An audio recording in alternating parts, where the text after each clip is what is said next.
ఈ reel views కోసం చేసింది కాదు. కుక్కలను పెంచుకునే అర్హత మనుషులకు లేదు. మనుషులకు వదిలేయడం తెలుసు. కుక్కలకు ఎదురు చూడడం తెలుసు. ఎక్కడికి, ఎప్పుడు, ఎలా అని అడగకుండా నమ్మడం తెలుసు. మనం వాటిని పెంపుడు జంతువులుగా భావిస్తాం, కానీ అవి మాత్రం తల్లిదండ్రులుగా ప్రేమిస్తాయి.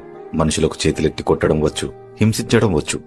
కుక్కలకు బాధను, సంతోషాన్ని, ఆవేశాన్ని అర్థం చేసుకుంటూ మౌనంగా సహించడం వచ్చు. మనుషులు వాటి మెడకి తాడు కట్టి లాగుతున్నా అందులో కూడా సంతోషాన్ని వెతుక్కుంటూ నాలుగుతో నాకుతూ సరదా పడడం తెలుసు.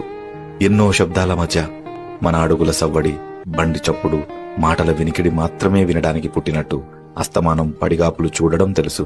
చూసిన ప్రతిసారి ఇదే మొదటిసారిగా భావించి సంబరపడడం మాత్రమే తెలుసు.